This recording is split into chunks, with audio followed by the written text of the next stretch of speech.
today is focused on perfectionism or overcoming perfectionism. And this is a huge topic. This is something that a lot of my clients get stuck in, and it's something that I also relate to immensely. And I'm excited to share some perceptions of this and some causes for it, and then some ways to strategize and move through it so that you can get more done and make more impact in the world and make more money. Sound good? Yes, great. All right, I'm glad y'all are here. Okay, so let's just define perfectionism. This is a really simple definition. Refusal to accept any standard short of perfection. That definition really impacted me. I was like, oh, okay, so you're saying I'm stubborn. Okay, so refusal to accept any standard short of perfection. So what we're going to do today is like unpack some of that and move toward being able to not have it that way only. Okay, not that you all always do that all the time, or we do, but here we go. All right, so speaking of perfectionism can be a double-edged sword. On the one hand, it can drive us to achieve great things, but on the other hand, it can also hold us back and cause unnecessary stress and anxiety, and just flat out not doing stuff. And so it's a kind of a self-perpetuating trap, and Brene Brown has a brilliant quote about this. She says, perfectionism is a 2-ton shield that we lug around thinking it will protect us, when in fact, it's the thing that's really preventing us from taking flight. Right? Yeah, I'm getting a lot of nods for that. Yeah. Okay. Oh my gosh, that's such a big, huge statement, and it's so true. Okay, so we use it as a defense mechanism, but it's actually having the opposite effect of what we think. All right, so the causes of perfectionism, and I'm not a therapist. These are just my own perceptions and my own experience, my own journey and path, and my own recovery process from perfectionism, and just like what I've been learning about it for over the years. But there are underlying beliefs and thought patterns that contribute to perfectionism. And so here they are. So defining your self-worth through your productivity and your outcomes. So if you connect your self-worth to the outcome or how productive you are, then if you don't achieve the perfection, then you may see yourself as less worthy. So that's a lot of pressure, right? So untangling that, like how to untangle and disengage from that mutual and the inclusion of those two things, that mutuality that's not really there, it doesn't have to be there. Another one is, and this is massive. Okay, take a deep breath. Fear of loss of love or punishment or self-abandonment. So if you were punished in any form as a child, you made a mistake and you were punished, and you didn't know you were doing something wrong, imagine, and you were punished. It could have been verbal or spanking or whatever. That trigger of like, oh my God, I did something wrong, and now that's a trauma response. It's something you didn't integrate, so that perfectionism can be tied to that, and not only the external loss of love or punishment, but the self-abandonment that happens, like our self-judgment on ourselves about not being good enough or not being lovable or whatever the billion things we could say to ourselves in our mind, consciously or unconsciously, that are associating that with a mistake, right? Massive. Okay, and that's it. That's all I have today. That's it. And I'm just kidding. It's so huge that it's a big freaking deal. Okay, so being aware of that and noticing that inner child, noticing that part of you that has that fear, and being there for him or her, and being present, and being committed to letting yourself make mistakes and love yourself anyway, and being present with yourself anyway. Okay, let's see here. Okay, so need or search for external validation. So kind of like compensating for that sort of pattern by wanting external validation. And then And so then another one, and this is kind of a form of hypervigilance in a way, where we're hypervigilant about, responses or feedback or criticism. And that's definitely a trauma response as well. So I had one of my most vivid experience. Oh, I'm recording, never mind. I thought I didn't hit record. For me, one of my most vivid experiences of having that trauma response and fear of perfectionism when I was on the TEDx stage. And there's a blog on my website that breaks down my experience, but basically I couldn't breathe the first few minutes of my TED talk. I was like, and there was a part that was edited out of my TED talk where I go, like, I was in full on, like, traumatized fight or flight, like deer in headlights, freaking out. My nervous system was so dysregulated from months of freaking out about this, trying to be perfect. And I have no idea. Actually, one way I know, the main reason I know that I did it, I accomplished it, because it was a miracle that I did at all, was that somebody was on the side giving me my lines. And if it wasn't for that happening, I would have lost my stuff. And I probably won't do TED Talk again without a screen, which most of them have a monitor where you have your talk, but I didn't have that.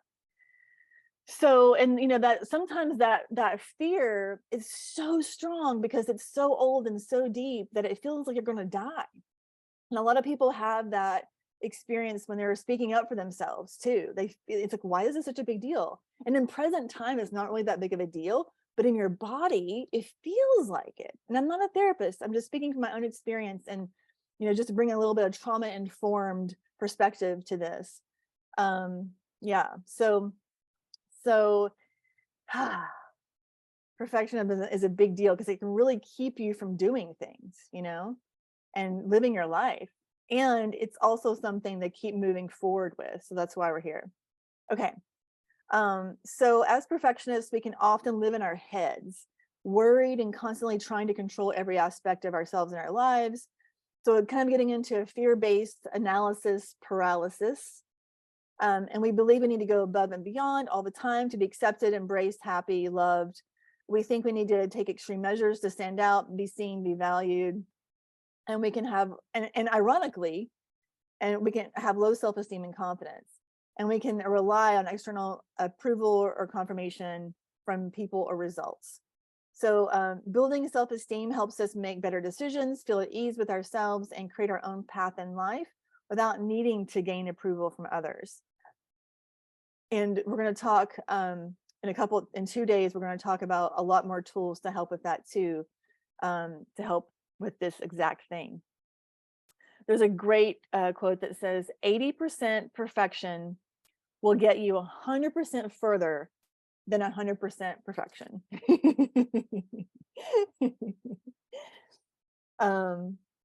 Okay, so perfectionism can look like, so there are negative consequences to perfection, right? So, and it can have impact on our mental health, our well-being, as well as our relationships, our quality of life, our capacity to take risk and create. Okay, it can look like not starting something, not finishing something, not putting it out there once we finish it. That's a huge one. I'm going to write that down. I didn't write that down before. I'm going to write it down right now because not putting it out there is huge, and then, it can also create a stress cycle of shoulds. So if you have nagging shoulds, like I should do that thing, I should finish that thing, or you have a lot of unfinished things and it's just kind of this overwhelming burden of energy of shoulds and should energy, it's just an energy suck. A client of mine used to call that kind of thing ankle biters. Things that are just like gnawing on your ankles and you just kind of can't get momentum because it's like all these things holding you back.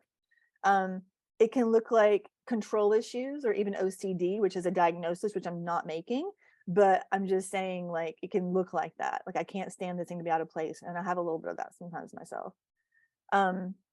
It can be avoiding learning new things because the risk to learn something and do it imperfectly or make a mistake is too much.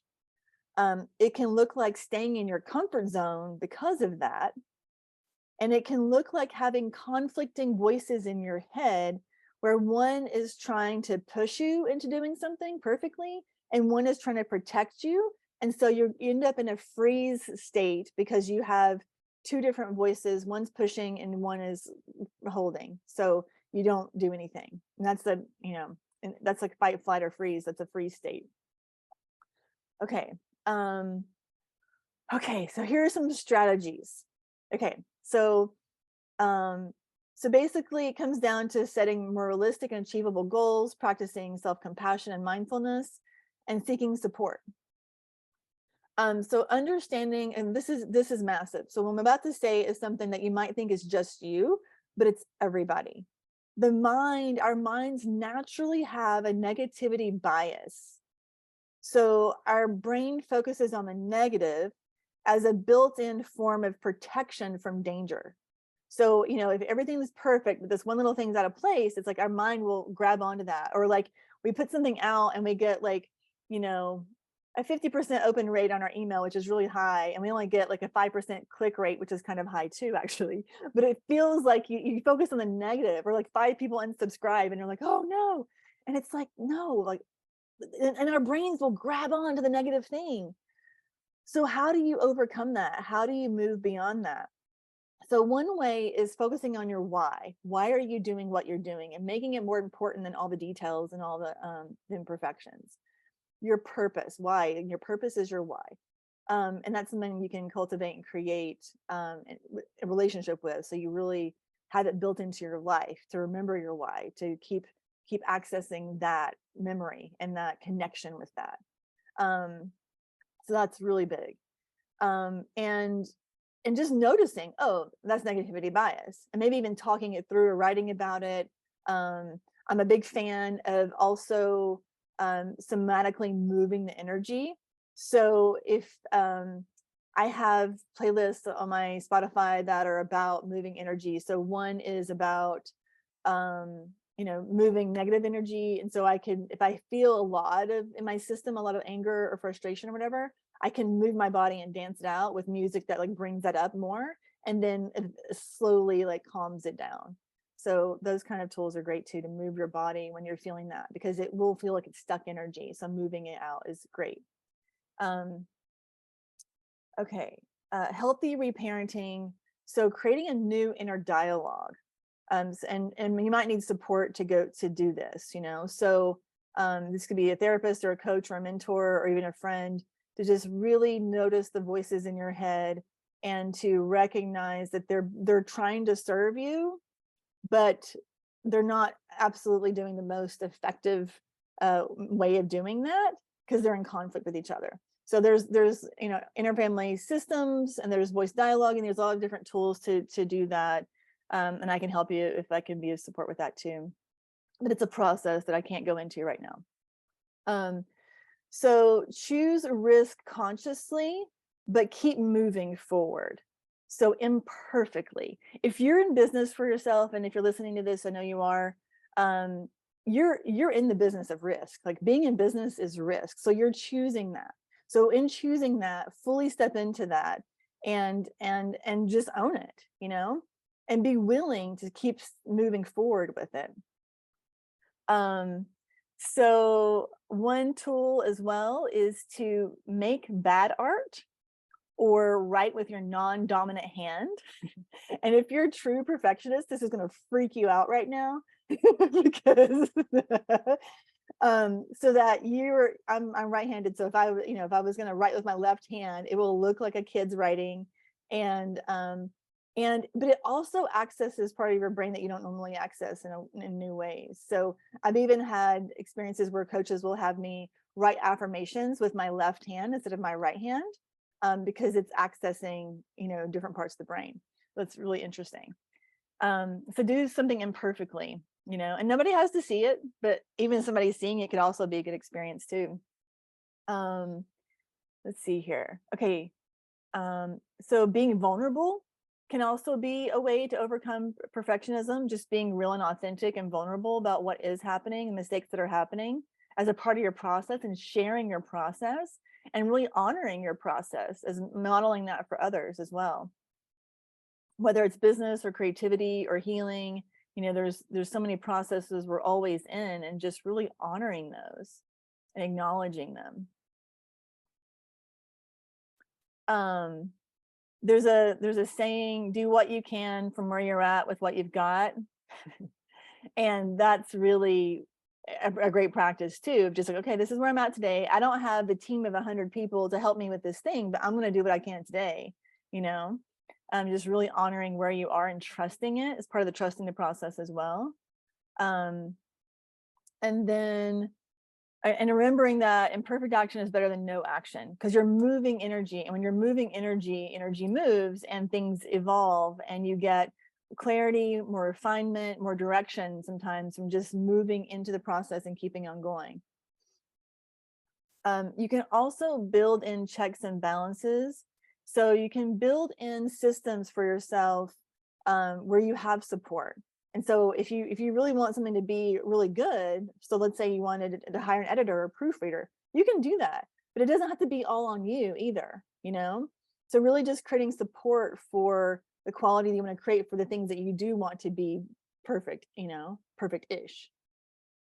All right, and accountability can be a part of that as well.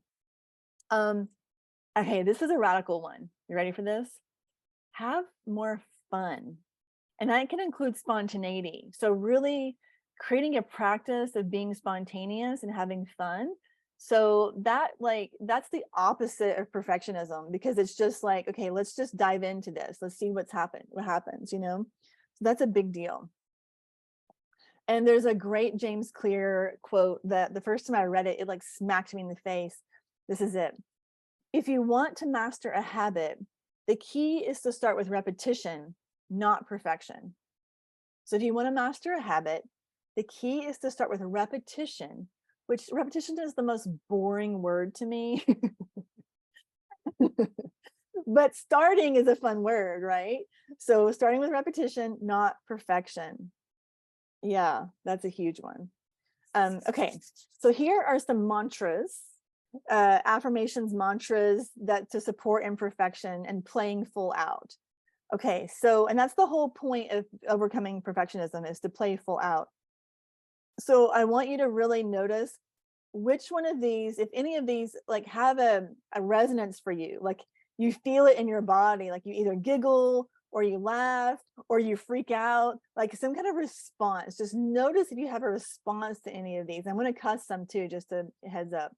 Okay, one is simply progress, not perfection. Like I think it's a 12-step thing. So progress, not perfection. So that is huge. If you just take that, progress, not perfection, that's massive. Because why? You're making progress, right? Huge. Okay, the next one is from improv, like comedy improv, acting improv. And it's when you make a mistake in improv, you say, I'm so sexy. So I had these mentors in California who were on a stage in front of hundreds of people sometimes or whatever, and they would screw up and be like, I'm so sexy. And they'd even get the crowd to engage in it sometimes, So it's like being fully transparent about screwing up, And that same company, I learned the phrase, there was a phrase we had that was secret that I can't tell you, but the meaning was, it's unfuck-upable. Like, no matter what you do, you can't fuck it up. Like, you're in a process of something, So you can't fuck it up, because you are in a process, you're learning as you go. And if you make a mistake, it's a learning tool, right? So you just keep going. And what's a mistake anyway, right? Okay. Here's another one from the same company I learned a lot from them. Ready, fire, aim. So you don't have to have the perfect trajectory, you just like freaking throw the thing and see where it lands, and that's how you learn. This is one I have on a Post-it in my apartment, and it's and this is my like, whoa, I need that. is stop trying so hard. Yeah, I mean, some part of me is like, ooh, but it's like, no, stop trying so hard.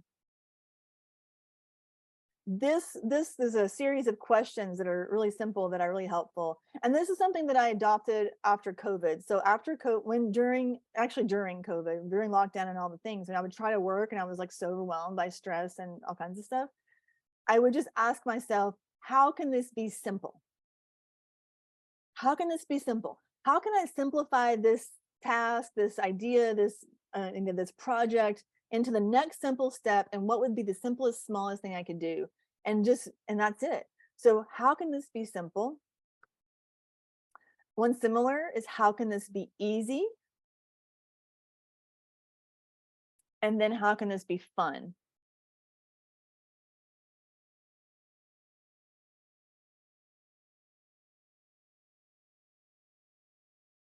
And it doesn't have to be radical, but sometimes for me, like co-working with a friend or going to a cafe to do a project or something, those kinds of things make it fun. Or music, or bribing myself with a break or some kind of thing I want to do after the thing I'm doing.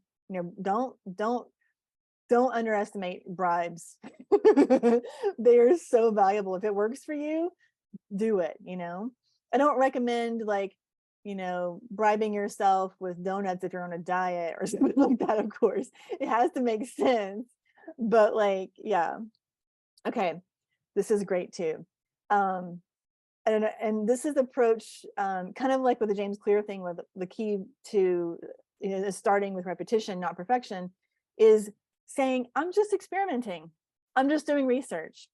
So telling that part of yourself that it wants to get it perfect, like, this is just research, this is just practice, this is just experiment, and just letting it be so. I remember years ago I had some dating advice, like many years ago, and they said to see dating as research.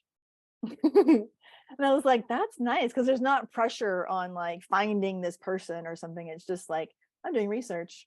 I have all these research studies I'm doing, guinea pigs. All right. And then like focusing on taking one tiny step, tiny, just one. And as part of that too can be breaking stuff down, and we're going to talk more about procrastination and other things in the next couple of days that'll help with this as well. Okay, so now think about it. Like, what is something that you want to do more of, but perfectionism gets in the way? So I want you to think about it and put it in the chat, those of you live. So this could be something that you want to create that's totally new for you. It could be being more visible. It could be doing video on social media or something. It could be some task with money that you're afraid you'll get wrong. I used to have a bad relationship with math, and so I'd always be freaked out when it came to numbers and money, to talk about in my TED talk. And I ended up filing bankruptcy and like failing in business because I was resistant to numbers and money. And I mean, not money, but like numbers. And so yeah, it's big. It could be writing a blog, or simplifying something that you do. Like maybe you do something too much of something, and so it could be simplifying something. Instead of doing it like 5 pages, it could be like a 300-word blog, which is the minimum typically. Yeah.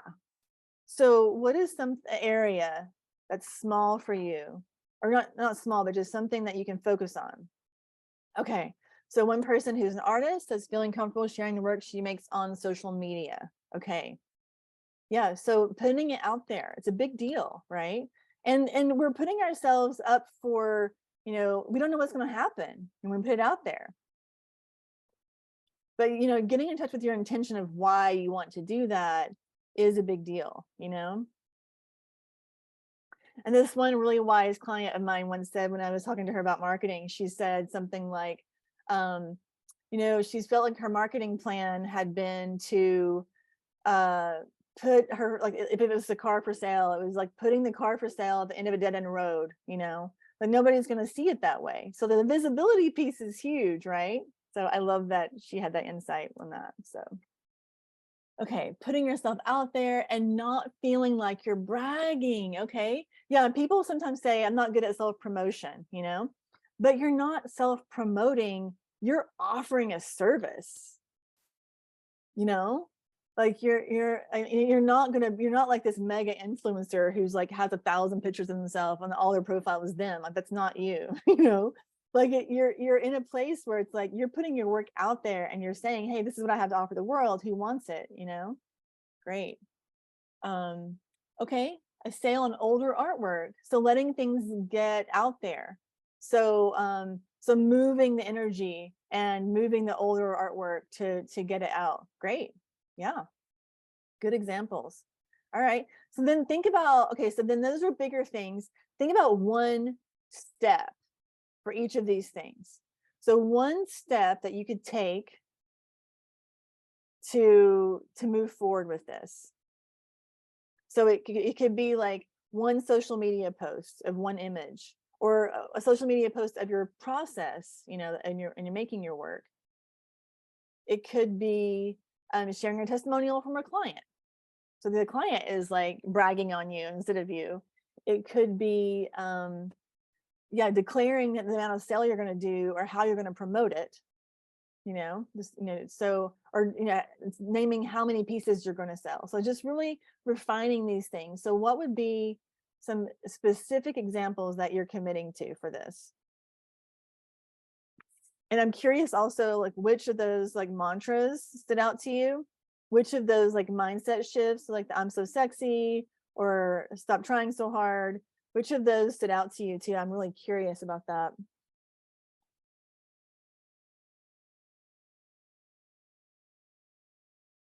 Nice typing.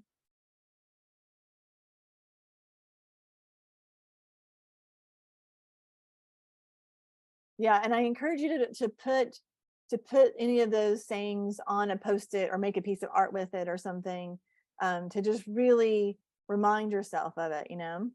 Great. Keep it, okay, so keep it simple, stupid. I also like keep it simple, sweetheart too. I don't like the word stupid personally, but keep it simple is a really good one. Yeah, kiss. Yeah, yeah. um Show pieces on social media. Yeah, how can this be simple? Yeah. So how, just asking the question, how can it be simple? Yeah, I'm just practicing. That's a great one. I'm just practicing. This is just practice. Yeah, absolutely. Great. So keep it simple. um Simple, simple, simple, basically, in practice. Great. I love it. Thank you all. This is great. Awesome. Thank you for being here.